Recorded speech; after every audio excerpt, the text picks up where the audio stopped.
two mothers speaking out. Florida Attorney General Ashley Moody and author of Wake, Sleepy One, Lisa Kerr. Thank you both for being with us.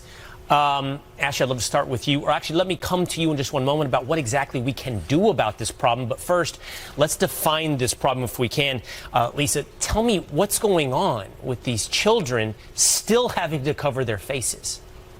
Sure. So I have 4 children who attend Headstart, and it's really more of a mandatory situation right now. So they're being forced to wear their masks in the classroom, with the exception of eating and napping. What's the justification, Lisa? You know, I've reached out to the local site, and they said that they were basically being compliant to federal policies from the Office of Headstart.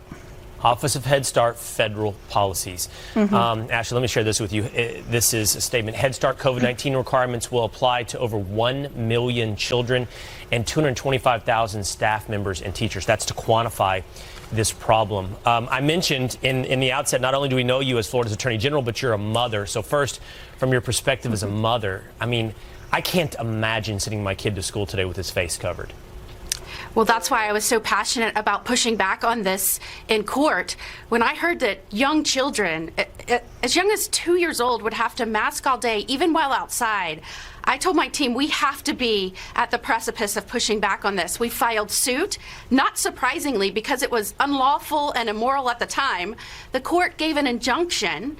They issued an injunction. So in all of the states where you have attorneys general that said, this cannot happen, we will not allow this insane federal policy that's going to wreck child development to be applied in our states.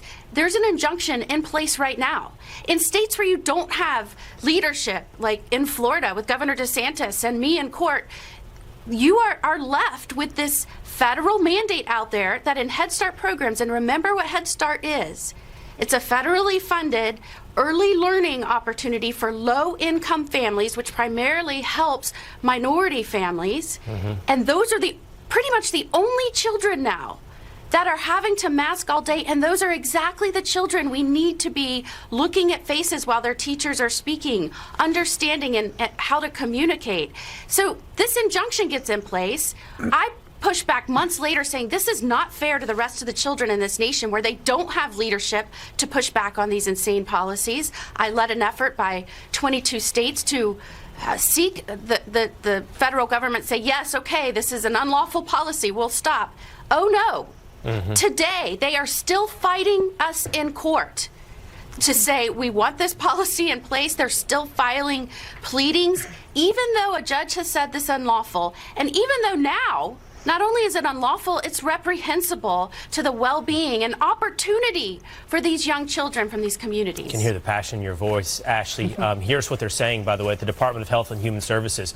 On Monday, August 22nd, 2022, OHS sent a reminder to all Head Start grantees that it will continue with the same approach and not evaluate compliance with the mask requirement as we begin the new program year. Lisa, you heard, look, the primary demographics that are affected by this are low socioeconomic children, minority children. I don't know how many of those affect or describe your family, but regardless, your family's been targeted because of their attendance to Head Start programs. How does that feel to be among the very, very few left in this country to be targeted by a policy that is clearly at this point punitive and unscientific?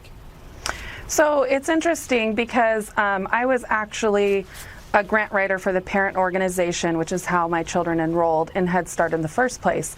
So we were an over-income family, but we're amongst, foster youth and, of course, different demographics. And so it's just really interesting to see them being treated differently.